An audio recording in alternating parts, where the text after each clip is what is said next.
Okay, we are recording. Okay, ladies and gentlemen, I'm your host Andrey Benson. I hope you're doing well today. We have with us on our guest Dion Gibbs. Dion is you're involved with the nationalist movements in Britain. Is that correct? Well, a small part, not a major player, no, but I have my own small political party, and I also work with the British Renaissance Policy Institute. So you could say, Okay, cool. All right, is that affiliated with the BNP in any way? no, but there are some members who used to be BNP who are part of it, ex-UKIP. Anyone who's patriotic is part of it. It's a collective of people who want to see a British rebirth, a British Renaissance. Okay, awesome, good stuff, good stuff. And today we're going to be discussing foreign policy interventionism, particularly by NATO power, the NATO powers, and Israel, and in particularly the Chavez regime in Venezuela and the Qaddafi regime in Libya. Um, what are your jumping right in here? What are your thoughts on Qaddafi and his government in Libya, and why do you think he was targeted for removal? Two main reasons. One, he created the so-called eighth wonder of the world, the Great Man-Made River, which was the largest freshwater reserve in the world. He literally turned the Sahara green with agriculture. He was feeding North Africa. He was giving water all the way to Tunisia. And on top of that, there was the gold African dinar, which is not a gold-backed currency, as many would say. It was actually gold coins, which hadn't been seen since the Moors ruled Spain and Al-Andalus. But he basically wanted to, and also he had agreement that by the end of 2011, he would have it spread out across the whole of Africa. So you're Mm. not allowed to trade with them unless you had current gold to give them for their stuff, the minerals, food, the oil, all of that. Well, and something I have to point out as a really warped irony is that you'll see a lot of SJWs and leftists in the United States that they'll they'll be so pro Obama and anti-Trump, and yet it's completely lost on them that their alleged supposed concern for people of color, of Africans, etc., that leads them to support Obama. I think you know where I'm going with this. That leads them to support Obama, and yet it's completely oblivious to them that Obama's backed uh, jihadists that overthrow Gaddafi. They destroyed Obama destroyed one of the I think I don't want to say the only, but one of the few prosperous countries in Africa. And it's funny. I remember when it was George Bush 2 and the left and the West rightfully condemned the U.S. aggression in Iraq. But where was the other than some very small, like diehard, to their credit, Marxist organizations, the left in general was completely silent about the overthrow of Gaddafi. Well, in America, they especially wasn't. That was because they didn't want to go against their own party leader. They thought Barack Obama was the golden child. I mean, he Right. was the first black president. Of course, he wasn't. In reality, he was just as mixed race as Eisenhower was, but they don't talk about him being the first black president, do they? But what happened in Libya was not just an Islamist in who were from two areas, Al Qaeda and another small area around there, and they're very racist at the same time. They are Arab supremacists, but Islamist supremacists. Mm. And basically, they saw anyone who was black was pro Gaddafi. There was no reason for them to be there. They was all working for his army, they said. And now look what's unfolded. You actually have, for the first time since Saudi Arabia banned slavery on Africans in the 1960s, an open slave market of black slaves in Africa being sold. And that's in Libya now. Right. And of course, you never, you know, you're and of course, the left that is allegedly so concerned about slavery nowadays and so concerned about the symbolism of. Sorry, I'm not trying to make light of this, but there is sort of a dark, no pun intended, dark irony here. Is that they're concerned about what was or what what wasn't the Confederate States of America monuments, right? They're concerned about these monuments, right? But whatever you want to say about the so-called American Civil War is another discussion. But they seem to it's completely gone right over their heads that with Obama's backing of the so-called rebels in Libya, like you said before, there's a return of actual, like, not metaphorically, wage slavery, but literal actual slavery in Africa again. But but hey, and I bet you any money that if it happened under Trump's watch or Bush uh, Bush two's watch, it would be just an international scandal. Of course he would, because he's white. Right, exactly. He's guilty by your skin color. That's as racist as it gets. Basically, you're making him guilty by his skin color. Yeah, ironic. Well, yeah, well, that's what I think. You know what I think is so ironic, though? The main thrust of the anti-war movement now, ironically, has been, and I'm talking very generally, those on the right, whether it's alt-rightists or some or libertarians or even some Eurasianists and some Nazbols. Like, the main thrust of the anti-war movement, it is the so-called, in quotation marks, the right, which is allegedly so intolerant. I mean, the left now is the ones pushing U.S. imperialism under this sort of veneer of humanitarian interventionism. And I think the sad thing is that when you sell imperialism under a sort of humanitarian veneer or spreading democracy or et cetera, unfortunately, a lot of naive, I don't want to, not trying to make excuses for them, but good-meaning leftists kind of swallow this. It's the humanitarian argument. You want to pull at their heartstrings, so they want to act. They don't want to see a child in pain. They don't want to see someone starving and dying with vultures around them. Remember that picture from the 1980s in Ethiopia, Yeah. a little black kid and the vultures behind him waiting to eat him, Yeah. basically eat him. They don't want to see stuff like that because it makes them instantly feel like they're part of the problem because they are consuming too much. Right. That's another argument. Maybe it is, maybe it isn't. Most likely it isn't. It's corruption in their own governments and it's the banking system. And that's another key to the whole of this discussion we're going to have today. It's the banking cartels.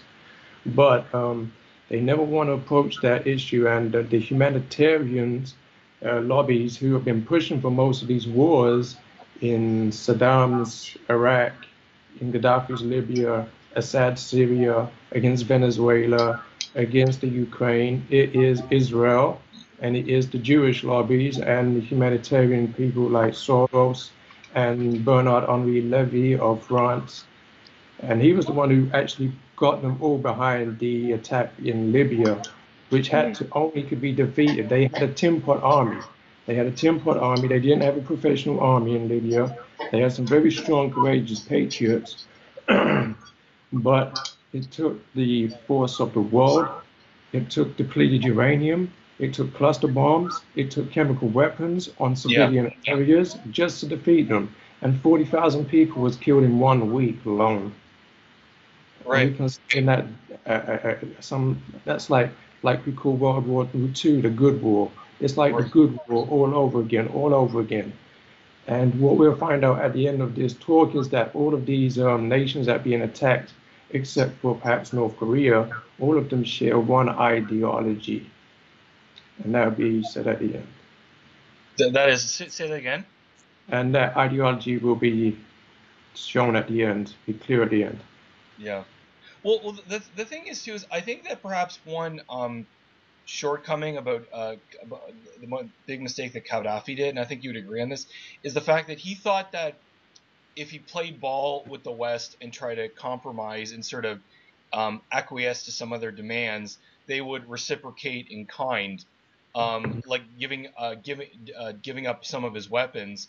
And also the thing is too, as I've noticed, is that on one level, I totally understand why Qaddafi had this sort of third worldist, like defending the underdog against the major powers. But I think in a way he made a mistake in the sense of he would often support the underdog under almost any scenario. Like, in other words, whether it's the Palestinians against Israel or the Chechens against Russia or the Muslim minority in China.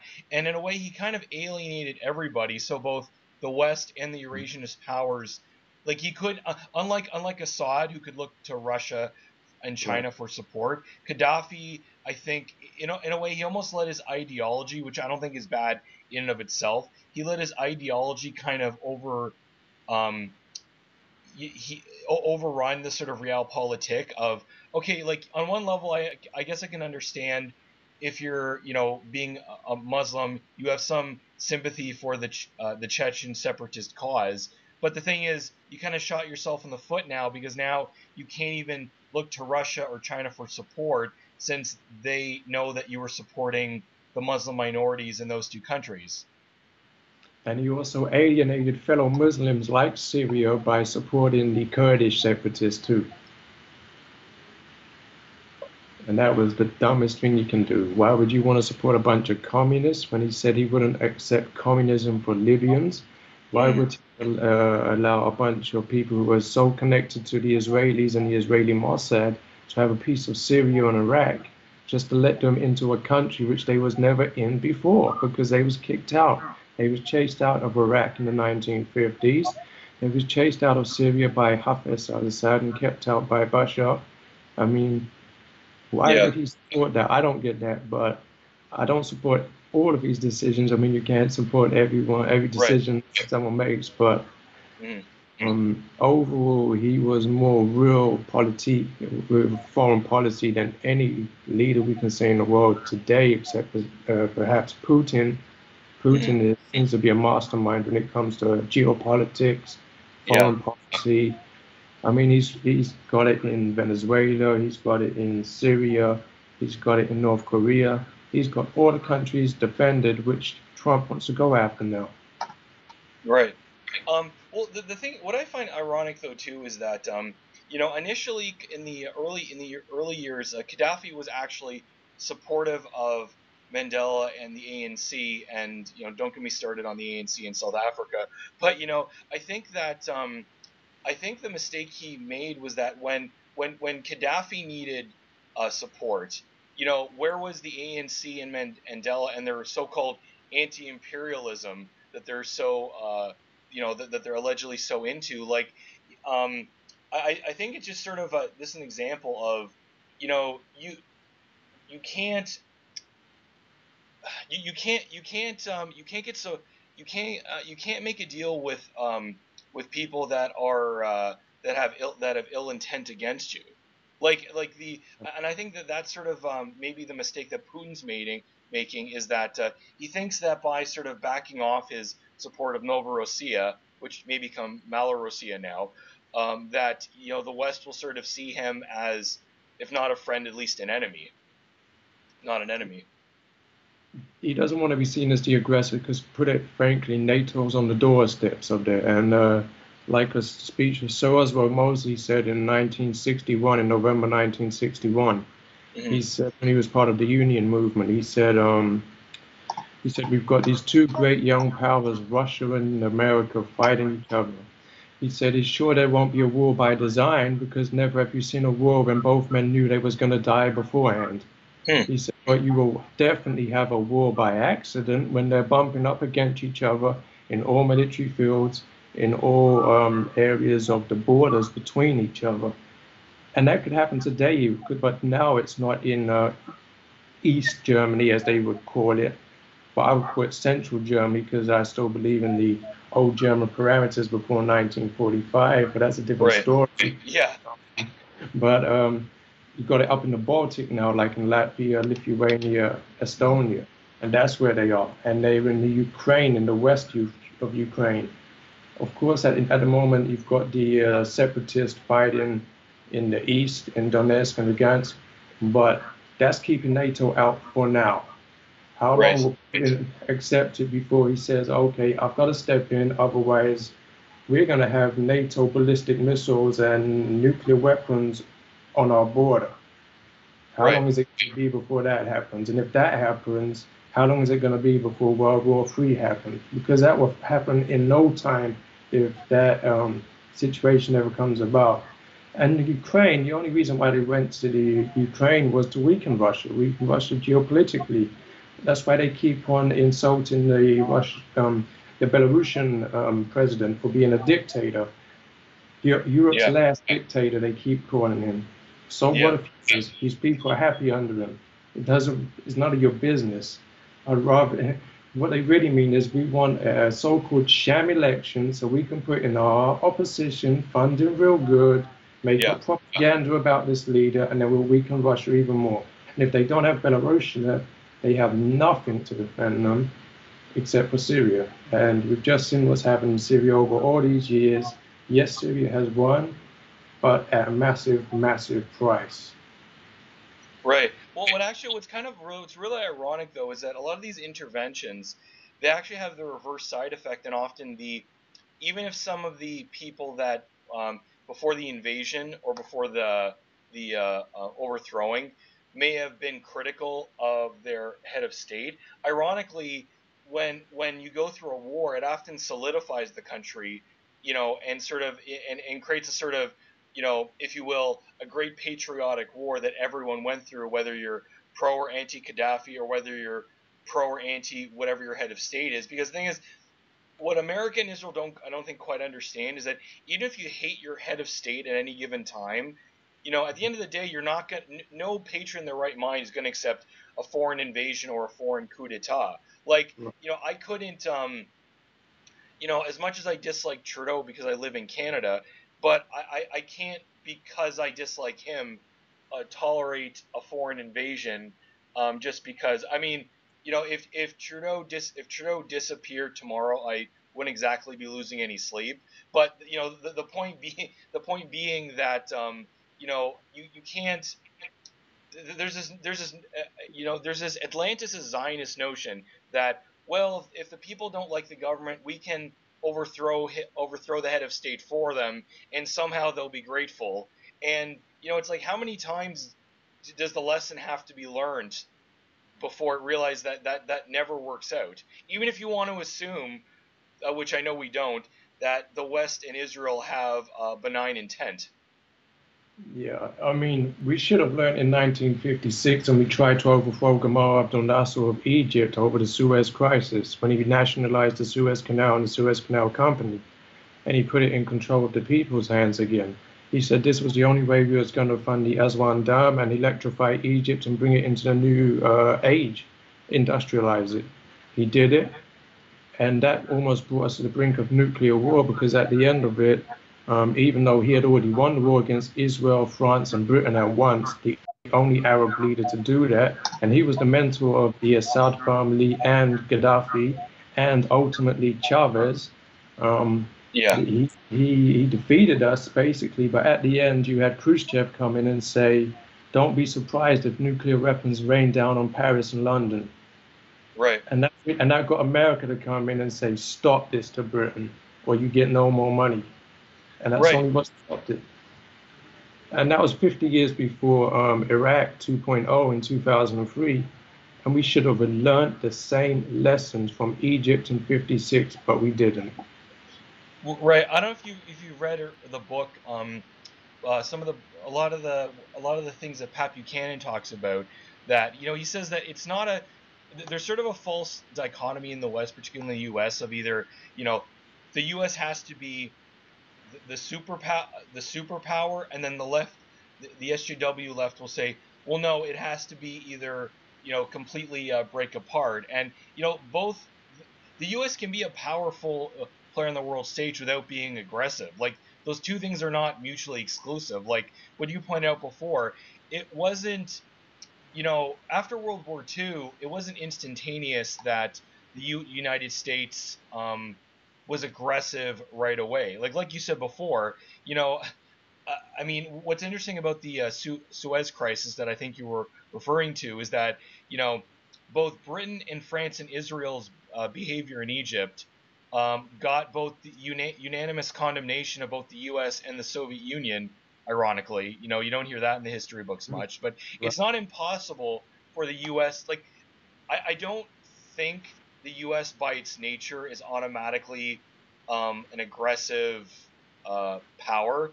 But unfortunately, though, those on both the SJW left and the neocon right have too much influence. But it's not impossible, in my mind, for the U.S. to remain a prosperous a prosperous country, and at the same time not be into this foreign intervention at home or cultural engineering at home and foreign aggression abroad. Well, there's two problems there. The first one is a lack of economic thinking, because they thinking the only way we're going to be able to make money is to invade abroad, to steal their natural resources, their natural metals, minerals, and all this stuff. Take their oil, take their water, take it all. We'll take it. We'll use that. We'll sell it on the in the globalist market, the world market. We'll use that money to pay off our debts because we haven't got a way of thinking outside of the box. You got on the left, you've got them who say we need to spend more. You've got them on the right who say we need to cut more. But what they're not thinking about is the real problem of it, and that would be the central focus of the whole talk of this, and that would be the solution to the problems we face today. And the second thing is, those on the left and those on the right, they both got something in interest, and that is they are both globalists. The ones on the left are globalists in the sense they want open borders. The ones on the right are globalist in the sense they want international capitalism. And most people don't realize that that's a globalist economic system, because it entangles many different economies into one.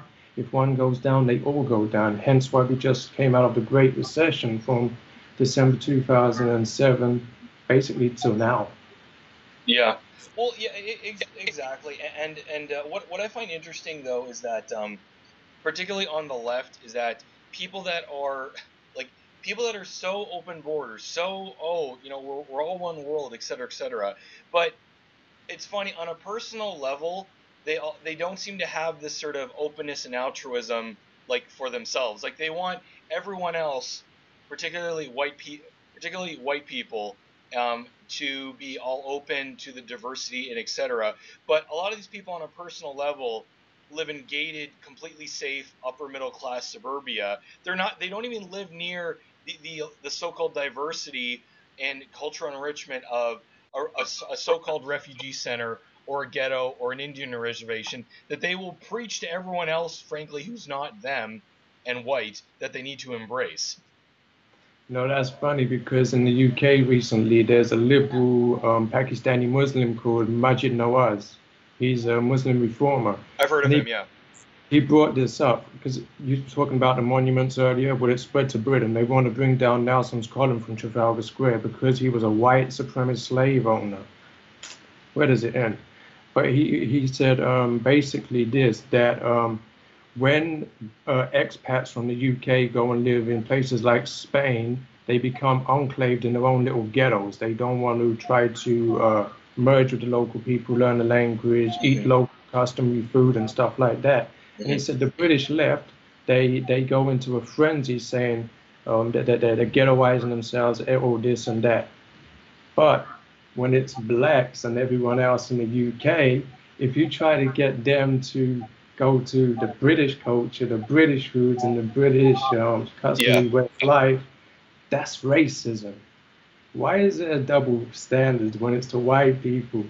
They seem to have such a white hatred. I wonder who's controlling the purse strings, and I wonder who's controlling them from the top down. Yeah. Because there ain't no white people unless they are traders. And again, where are they getting the funds from? That would tell you who's pulling it. Well, obviously we know who it is. It's the damn Paraguayans that have been running the West from the beginning, right? It's all Paraguay's fault. I thought it was the Indonesians myself, but okay, yeah, but it's so and the same thing is the same criticism can be thrown at the sort of neocon right, which is they're so gung ho about fighting the pick your enemy, the terrorists, the commies, the fascists, the whatever boogeyman, but yet you ask them, are you gonna go yourself, or are you gonna are you going to volunteer your son or your daughter to go? No, of course not. But they'll be so for like I've heard some people say, oh, we should bring back the draft. I'm like, well, why do you need the draft? If you're so gung ho about fighting these, these boogeyman enemies, why don't you go yourself? Particularly if you're an able-bodied man, or even if you're not an able-bodied man, like, somebody could, like be a doctor or scrub the latrines in the army. Like, why, you know, I love the chicken hawks and the multiculturalists. They're so into their ideology, but not enough to personally inconvenience their life. But they want everyone else to to fight for the U.S. empire or to fight for multiculturalism, but not themselves. Like they don't like. And I've just wondered that, like some of these people, like I don't understand how can they have that much of a level of disconnect. Who knows, right? Um, I'm a social scientist, so I should know because I have some knowledge of psychology. But it's got to be a form of psychosis. They've got to be so much into entitlement that they feel that they're exempt from what they want the rest of us to do. That I don't see no other way. I mean, it's funny because it's this same neoconservative right wingers and neo-liberal right wingers who claim that it's the unemployed working class poor who are the entitlement people because they want a little bit of money so they can feed their family while during their hardships. Yeah. They go after the disabled who can't help when their condition, saying that they're scroungers for not working for their disability money. Well, if they could work, they would have a paid job, right? Right. It's these same people who take so much in expenses and from Parliament, so much in the taxpayers. They chauffeur drivers, all of this nonsense. They are the entitlement freaks. I think that they are projecting their own problems on the rest of us. Mm. Yeah, that's interesting. That's interesting. And it's funny though, both of them how one thing that's ironic, both the SJW left and the neocon right, they will often sort of have this veneer of like populism, but they in reality they both have nothing but like the um the contemporary left in the West may sort of give a lip service to worrying about the workers or the farmers or etc. But in reality, they're just worried about to be really frank, minority groups and being politically correct. Same as with neocons. Often the neocon language will appeal to sort of the, your standard white Christian patriot, but in reality, they're just kind of using them for votes. But that's politics for you. I Yeah. mean, when it comes to the left, they claim to be all about the working class. Most of them are from the middle class, by the way, but they claim to be about the working class and the dispossessed. Yet, why are they all for open borders and allowing in cheap foreign labor if they're all for the poor? Taking these low-paid jobs, unskilled jobs that they bring foreigners in to do. Why? Because they can get votes from these people as soon as they're a registered person in the country, and then they've got more chance of getting into power. And it's the same with the right wingers. They pull on people's Christian beliefs. They pull on people's hardships economically and say it's from the left. They're spending too much. They're the ones that got us into debt. Blame them. And the left is saying, no, it's the right wingers. Blame them. Yeah. They're both to blame. That's why I consider myself to be of the radical center because I believe I'm basically left leaning economically, right leaning socially. Right. That's my views. Well, also the thing is too is that I don't have a problem with people sort of, if you will, voluntarily self-segregating. Like that doesn't bother me. Frankly, I don't want to integrate myself in an area where, frankly, for whatever reason, I'm just not wanted to. What bothers me is the double standard of, if there's an area that's quote unquote quotation marks too white, then oh, we got to give it some diversity. But you never hear any of the other minority areas needing more diversity. Like I've never heard anyone say, you know what, there's not enough Rastafarians in Chinatown. We need to fix that. Like my issue is not um, other groups that want to sort of preserve their own cultures and tradition within the framework of a Western society. That frankly doesn't bother me. What bothers me is the double standard of the powers that be forcing integration, forcing miscegenation, and then often I think unfortunately what happens is that we will be mad at the people, like we'll be mad at the people that are sort of used against our white communities But in a way, the problem's not that. The problem's not them. The problem is the powers that be, however you want to define them. Quite right. Miscegenation is one of the major problems. I mean, like you say, diversity. We've got in the UK, we've got entire places that are full of nothing but Pakistani Muslims. Where's the diversity in that? Nothing but burqa-clad women. Where's the diversity in that? And then we ask ourselves, what does that replace? It's replaced a white Anglo-Saxon community, a white Celtic community, a white Pict community. There's 3 different ethnic groups right there, but they so happen to be the same skin color. Most people forget natural biodiversity. There's every single nation in the European Union has its own different ethnic group, and in many of them they have many different numbers of ethnic groups in one nation, like the Czech Republic and Slovakia and Poland and the Ukraine. They have dozens of ethnic groups in just the one nation. How is that not ethnic diversity and natural biodiversity? These people have taken a word, they've twisted it like they always do of their semantics, and then they give it a new meaning. Like in the old days, if you said you was gay, it just meant you was happy and having a good time. It didn't mean you was taking it up the backside because you were sort of. It just didn't mean that. I mean, but look what they've done with the word since the 1960s. This began in the mid-60s, and that so happened to be the period when LBJ took over from JFK after the coup, the murder of him. Yeah. He was a classical liberal, not a modern-day liberal. These classical liberals, if you look at their policies, they're more like 21st century nationalists than anything else. Oh, yeah. Well, you know what interesting, too, is that the Atlantis' powers, to use a Duganite term, you know, they're very selective about when they talk about self-determination and, you know, the rights of minorities. So, like, they're so concerned when it comes to the Kurds in the Middle East, but when it comes to Novorossiya, oh no, they're illegitimate. They're just a creature of Vladimir Putin, or you know, they'll talk about. They're just incredibly selective which groups they will support self-determination for, which groups aren't. And the thing I find so ironic about the Kurds is that you get a lot on the SJW left that are allegedly so anti-imperialist, and yet they'll be supporting the there's a huge a Kurdish Maoist movement. Begins with the letter R. I can't pronounce. I forget the name. Roja or something like that. I don't know if you know what I'm referring to. But anyways, it's being supported ironically by both the neocon right and the SJW left in the West. That's because they're attacking a nationalist government which truly is progressive, not like these regressive leftists. It's truly a progressive government, and it's nationalist. And on top of that, it's socialist. So what does that make it? A national socialist government.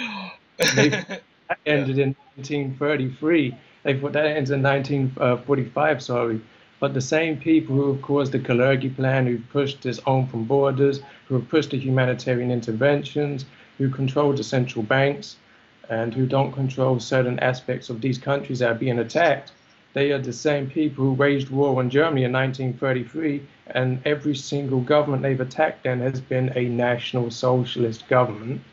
But it's also a government that has thrown out the debt-based system, the interest rate. It said, get rid of that, we're going to have real currency. That's just like with my party in the UK, People's Social Freedom Party. We've said basically we don't have a lot of gold in Britain. We wouldn't have enough to have a gold-backed currency even if we wanted to, but we don't, because the gold-back nowadays is controlled by the gold bullion market. It's an international market, and they set the prices, and that's owned by the Rothschilds. So we don't want them to control our system no matter which way they do it. So there's only one other way you can do it in a resource-poor nation. That is to back your currency with national productivity and workers' hours. Then for every hour someone works, you can print money equal to their wage. For every pound they produce in labor, you can print a pound. And that way you cap how much you produce, you contain inflation at the same time. There's no need for austerity, there's no need for stimulus, especially not from the top down anyway. If it happens from the bottom up because people spend on their own, that's how economics should work. There's bottom down, people decide. That's what true socialism would be. You would go after the central problem, but these Marxists and these communists, these Trotskyists and these Leninists, they don't do that. They just don't do that. But that's because most of them were Jewish anyway. But these countries that are being attacked nowadays, like with the exception of North Korea, you've got countries like Yemen, Syria, Iraq, Libya. They're going after Iran, of course, Right. Venezuela. They all had the same thing in common. They kicked out the Jewish bankers, and Mm-hmm. they started reverting back to their own currency. And that's what Chavez was doing in these years before he died. I mean, I think it was in 2012 after Gaddafi died, he repatriated the gold from Germany to Venezuela because he had got agreement to kick the IMF and World Bank out of Latin America to create a central bank of Latin America. And Mm-hmm. this bank would be issuing gold-backed currency that'd be interest-free, debt-free, and people wouldn't have to worry anymore about investing in their own countries, and they could lift themselves out of poverty instead of being stuck in the same situation.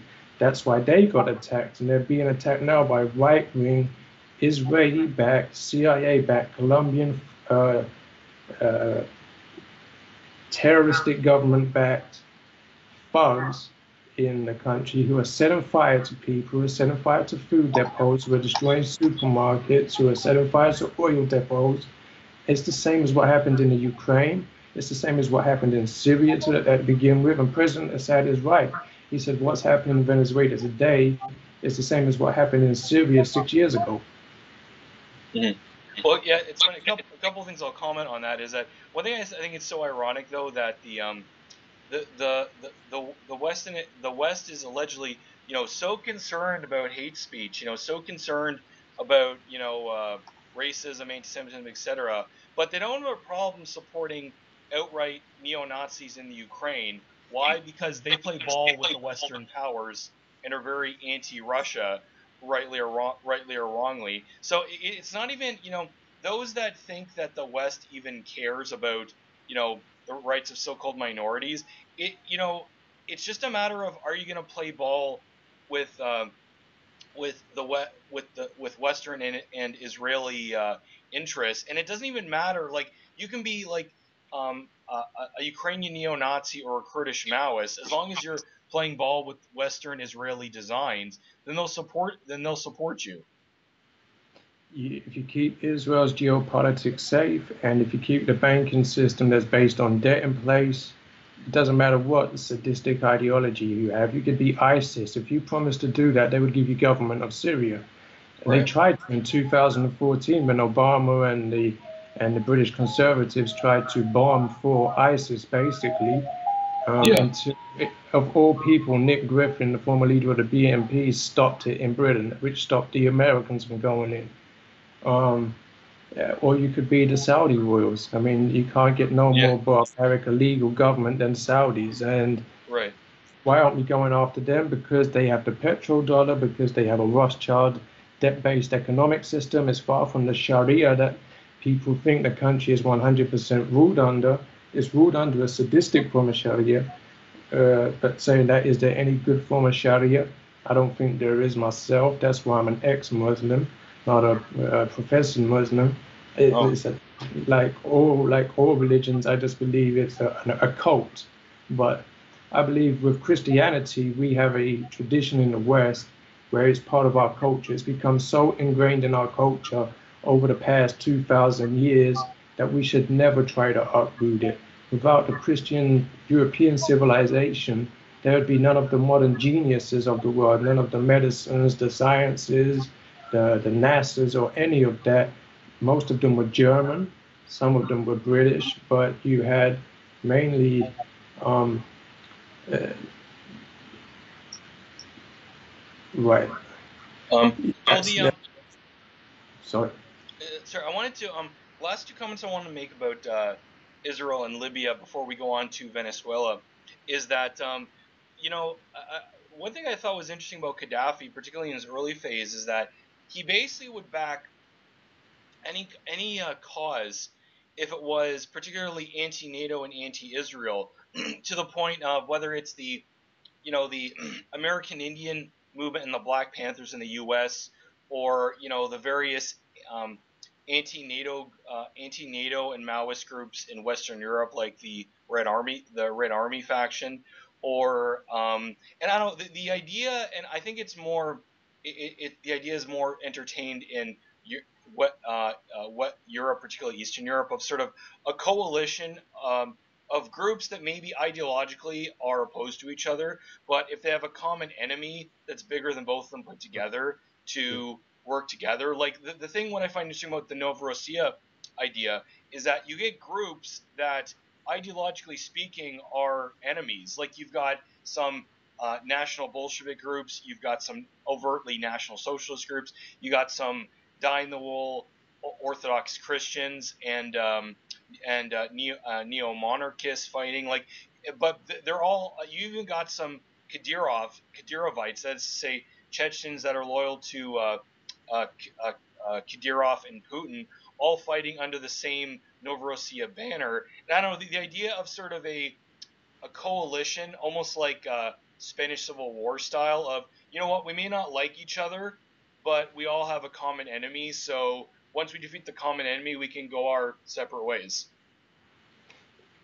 I think that's what happens a lot. As my friend Edward O'Sullivan from Resistance Radio said recently, politics makes strange bedfellows. If we look at when there was a military dictatorship in Greece, who were the ones who stood together? It was the communists and the nationalists. And they would never stand together at any other time ever. They normally had each other's throats, but they stood together because they wanted to get rid of a military dictatorship. Sometimes it can bring your enemies together. It can. I mean, I'm certainly no communist, but the people who allowed me to publicly speak for the first time was the Revolutionary Communist Group, so I have to respect them. And they knew at the time that I was a nationalist. Really? I mean, they would approach me like that, and I would approach them like that. And they just did not care. And they said, what type of nationalist are you? I said, I believe in the teachings of Nasser, Gamal Abdel Nasser. And they said, oh, so you want to bring a Nasserist government here? I said, not really, because that was for Egypt, for its own time. We need something for our own time. Right. That's the problem with communism. It's stuck in the 19th century. If it had any sense to it, it would modernize, and there would be a 21st century communist manifesto for the problems that we face today. But if it did, it would be certainly alt-left style, and that would be even worse, I think.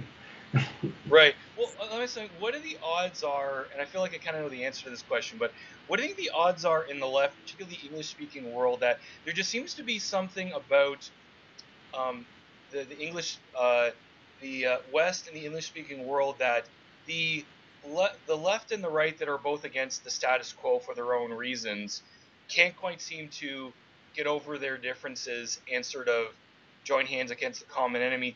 Why do you think that is, and what do you think the odds are that a sort of red-brown coalition, to use a Russian term, can happen again? I know it's a big question. Two reasons. Well, the reason why you have the extremes that raise up to begin with is because the center ground fails, the moderates fail. And that brings high unemployment, poor housing conditions, then you have communism, and then you have fascism. They arise, the brown and the reds, as you said. Yeah. The problem with it is, when they arise, in order to stop this from happening, what does the center then go and do? The moderate center then go and do? It then goes and polarizes each other, says one thing to one side, another thing to the other side, and that drives them against each other. And then you see what you saw in Charlottesville, and that was a complete setup, because the police was ordered to stand down from the black mayor, I think it was, and the Jewish governor. They was ordered to stand down or something like that, if my story is correct. And we was talking that this is going to happen in the UK again. You're going to see the Battle of Cable Street situation happen again, but this time you will have black shirts fighting red shirts, one-on-one, and it won't be the police in the middle, because they will flee. Yeah. I mean, last time they told Mosley in 1936, you've got to divert your walk, otherwise there's going to be a bloodbath, and that's the word they use, a bloodbath. And if that was how it was in the 1930s, when even on all extremes we was more of gentlemanly behavior, what's it going to be like today when we're not as refined as we was back then? we're more, there's more political thugs nowadays than before. And because of the recession we've just been through and central bank austerity and not dealing with the central problem of economics, you have this situation again where Weimar conditions are returning to parts of Europe. And that is certainly going to bring up a return of nationalism. And that, I mean, I can't see no other reason why my party would even take off if it was in a good economy, if we had good employment, and we didn't have people who was marked as employed when really they were on what's called 0-hour contracts, which means they get a job contract with no guaranteed hours at all, a week, none. But they're considered in employment just because they have that job contract. Right. And we know about this. People on the right wing know about it, but they're afraid to speak out because it will empower Jeremy Corbyn on the Labour Party, who's a socialist. And when it comes to Venezuela, which we're just about to go to, they keep saying to him, "Why don't you apologize for Nicolas Maduro? Why don't you say sorry for Nicolas Maduro?" And he comes around now and says, "Why don't you say sorry for Trump and his support of neo-Nazis in Charlottesville?" Yeah. So they're as bad as each other. Yeah. Well, it's last thing I want to say about Israel, because I know it's been mentioned a lot, is that I have to say I don't have like the idea of Israel in and of itself, when I'm not at all trying to diminish like what the Palestinians go through, obviously, but the idea of Israel in and of itself is not like my number one sort of problem with it. My problem with Israel is that they frankly are a nuisance in every sense of the word to not just the West, but to any country that can be hoodwinked by them. I mean, they push for the West, particularly the United States, to get into wars abroad. They back they back proxies and mercenaries all over the world against governments that they perceive in their mind aren't playing ball with the greater Israel project and stand up to the U.S. Israeli imperium.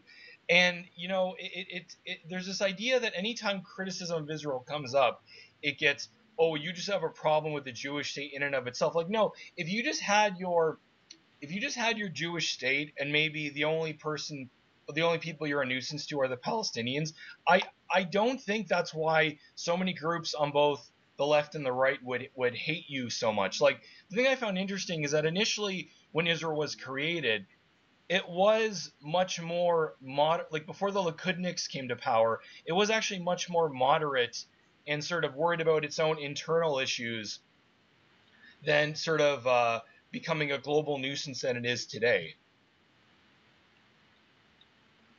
I would disagree with that. I think they've been a nuisance since the very beginning. Otherwise, they wouldn't have started it with ethnic cleansing, genocide, social cleansing, the destruction of villages, and raising up kibbutzim, which is basically a communist commune in the Yiddish tradition. Mm-hmm. They certainly wouldn't. And one thing many people who support Stalin's make a mistake of saying is that he was against the Zionists all along. No, he wasn't. The first country in the world to vote in favor of recognizing Israel as a Jewish state was Stalin's Russia. And most people forget that. And then it was followed by America and the rest of the powers, because the British, they just pretended like they didn't want nothing to do with it, and they handed it over to the UN. Has it just been created? And the other part, and they've been a problem certainly since, like we were saying earlier, the Suez War. Why would they even invade the Sinai region if they didn't want to cause trouble? They said, and later on, Shimon Peres, who just died, he said, we always had our eye on the Sinai Peninsula. We just needed the French or the British to come forward with an excuse, and we would have gone and got it. So they always have been a problem. I don't agree with the Jewish state. I don't agree with a Zionist state. I don't agree with an Israel at all. What I would agree with is some Jews who happen to not be radical Zionists staying there. But the leadership of Israel, as far as I'm concerned, they're war criminals, and they should be tried as war criminals in their own Yiddish Nuremberg. Okay. All right. Fair enough. I'm gonna go grab a glass of water. We'll take like 5-minute breaks, and then we'll discuss Venezuela. Cool. All right, man.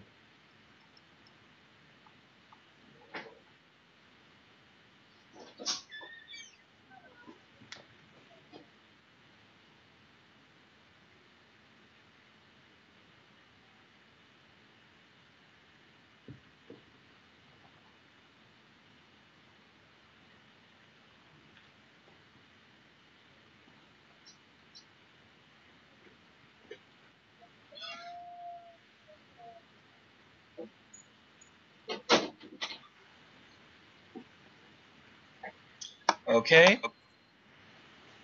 Okay. Okay, we're back. All right. And now we're going to discuss Venezuela. A good documentary or a good documentary I saw was done by Abby Martin of Russia Today.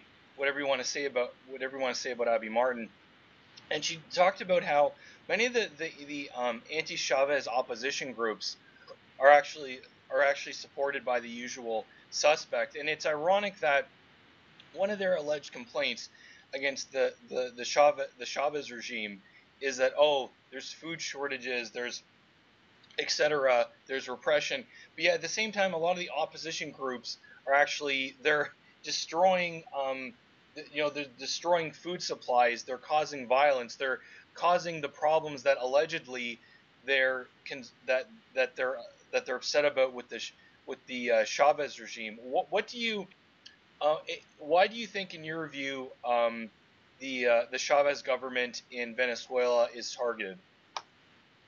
Is targeted because independent of the private banking system, the debt-based banking system, it had before Gaddafi died at least, started adopting the Gaddafi-style system. It had local direct democracy, so there was no such thing as local government in Venezuela. They started getting the inflation rates under control, and when that happens, well, the West can no longer say, see, look how bad socialism has failed in this country. Well, it did to begin with, had problems with inflation rates, and they didn't have the idea on how to control it. Gaddafi introduced the idea of the gold-backed currency. They had enough gold in Germany. They repatriated the gold from Germany under Hugo Chavez. They used this to create a gold-backed currency, which they kicked out the Jewish bankers from Venezuela, and they went to Israel after that.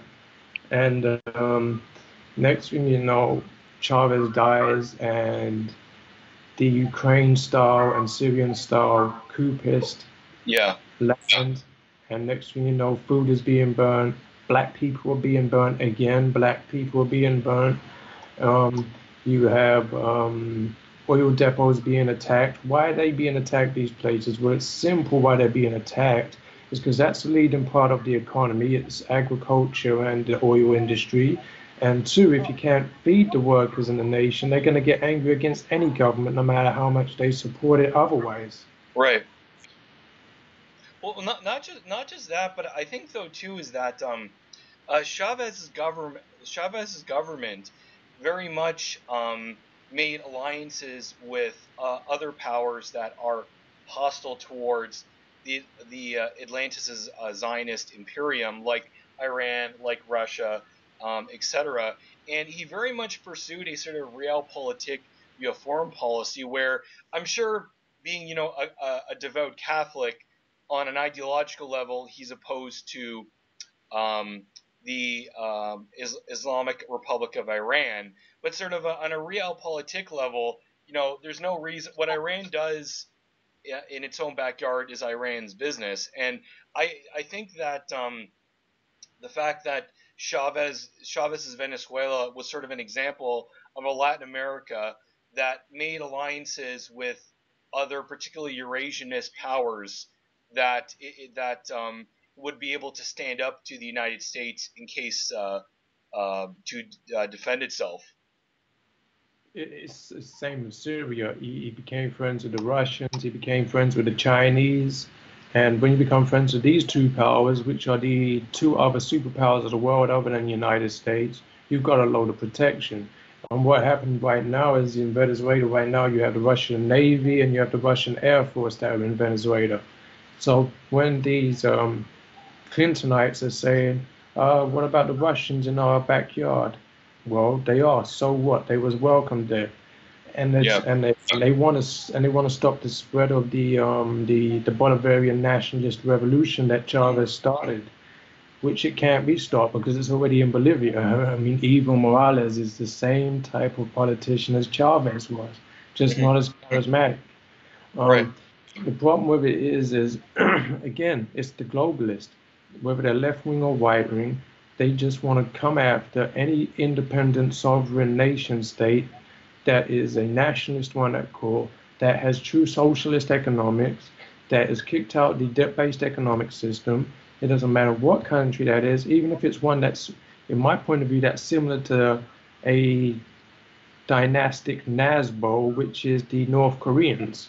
Right. Even they are, they've done the exact same thing. They've kicked out the debt-based economic system. They don't have one. They have their own banking system. They're sitting on trillions of dollars worth of minerals and heavy metals and things that we need just to survive in technology, modern Western world. And we're going after them because of that, and also because all of these countries, including Venezuela, North Korea, Iran, Syria, Iraq, Libya, Ukraine, before it became a neo-Nazi place, which is backed by Israel now. Ironically. They are all anti-Israeli countries as well. So it covers the two areas of the Greater Israel Project and the central banking system element of debt-based economics through interest rates. So all these countries have the same in common: they're National Socialist, and they're against Israel and the banking system. Right. Well, and also the thing is too, is that I actually spent about 6 months in Latin America, 3 months in Mexico, 3 months in Colombia, and it's funny, you know, people I think don't mind, if I can put it this way, a little bit of socialism, if what it means is that you know that your tax dollars are going towards, you know, schools to help the local children that see you wave to when you go to work, or that it does help those that are genuinely, sincerely downtrodden. Like when you have socialism in a sort of within a national context, what did I say? That people are much more likely to, like, it doesn't bother them as much as opposed to if you know that your tax dollars are going to unnecessary foreign interventions or cultural and social engineering like we have in the West, and fucking enforced transgenderism or wars for Israel. That's when people like Kevin McDonald made an interesting point, is that he noted that a lot of libertarians that are against high taxation, which I am as well, but often too, instead of dealing with the sort of what the tax dollars are being used for, they'll focus on, well, I don't like being taxed at all. And I think that go ahead. Oh, well, that comes down to the basic human nature of being greedy. We don't want to have to hand out anything, especially if we're not going to get something in return for it. And that's understandable. But at the same time, when you have such an individualistic, capitalistic society, you lose all element of the nation as a whole being more important than you as the individual. And that's Right. how it always should be. And if you have that as your fundamental, then you are a nationalist. It doesn't matter whether you are a blind supporter of the state or not. You are a nationalist if you believe the nation state as a whole comes before any sectional or individual interest. Sectional interest is what communism and control and international socialism does through its trade unions and all that nonsense that are partisan and they don't represent the worker anymore. And then you've got on the other side, you've got the same people pushing the individualized nature, so that way they can say, well, it's not my fault they're poor. They had poor education, that was their fault. They had poor employment opportunities and they didn't work hard enough. That's their fault. They're both wrong. They're both wrong and they're both right. They're both right because the left is right because, yes, there are people who are generally downtrodden who need help in life. We should always have a fair, evil level playing field, but that should not mean an even outcome at the end, because that's never going to happen in nature. It never happens. Even playing field, okay. Level outcome, no. So egalitarian in that nature cannot work. That's one big critique I have with Marxism of any kind. And then on the other side, you've got the individualist nature. It's lost its spiritual aspect. It's lost the fact that we are, as a people, are one society. We are one community.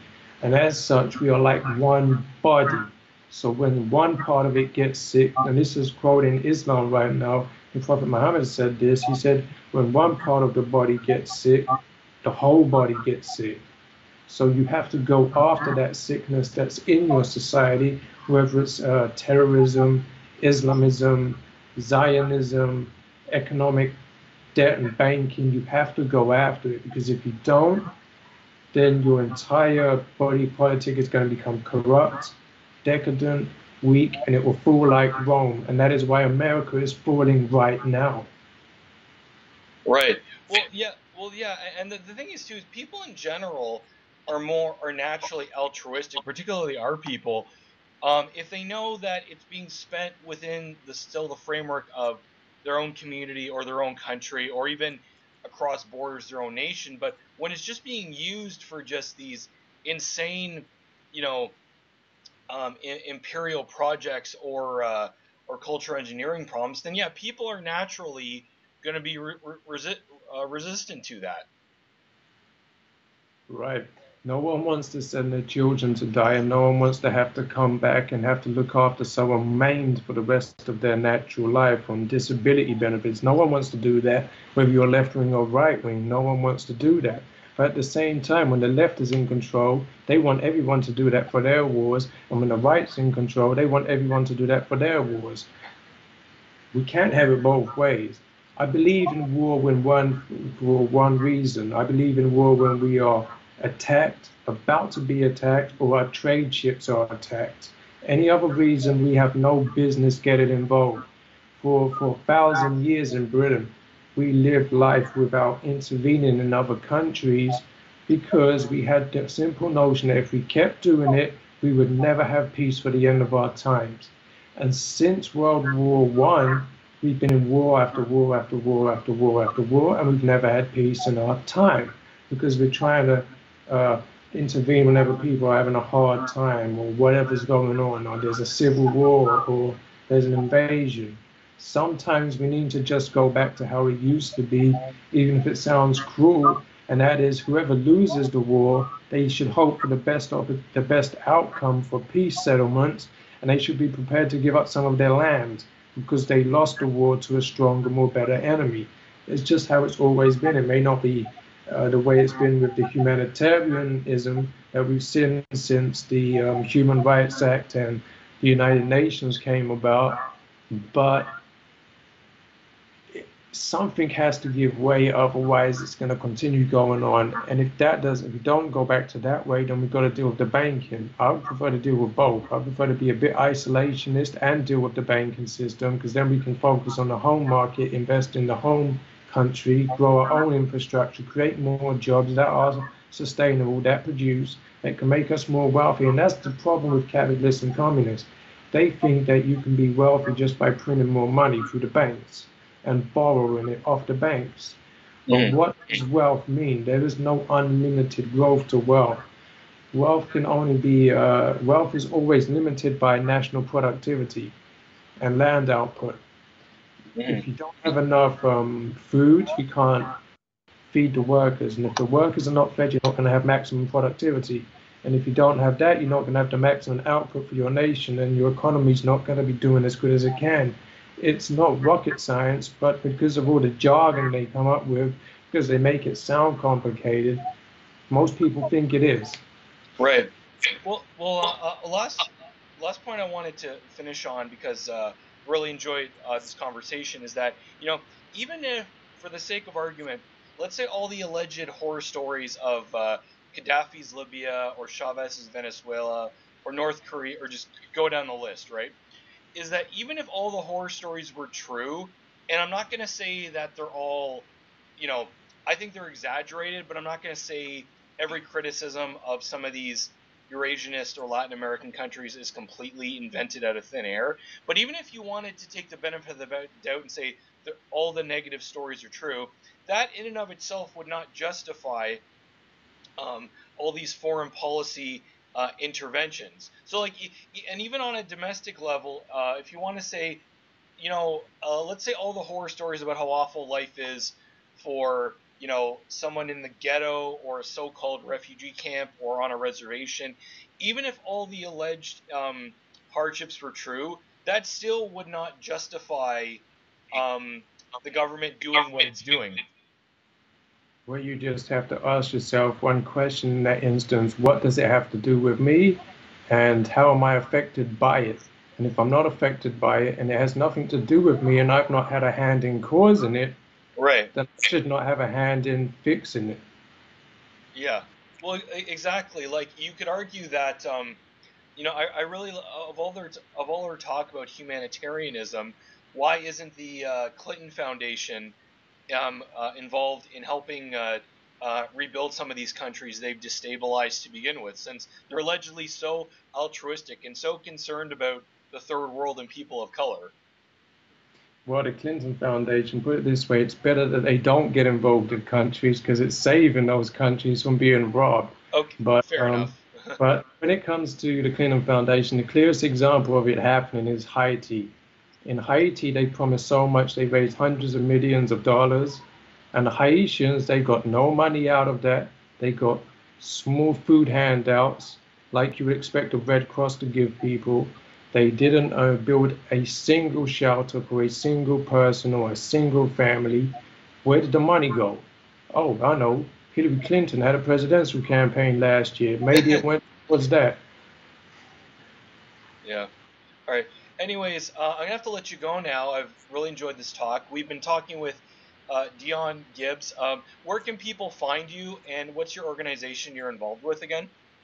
Okay, well, I'm on Twitter or Facebook, and that's Dion Gibbs, or on Twitter at Dion Gibbs PSFP. I'm the media rep for the British Renaissance Policy Institute, and I'm also the leader elect of the People's Social Freedom Party, PSFP, and that's a political party in the UK. And Okay. that can also be found on Facebook, and on there you'll also find our temporary website.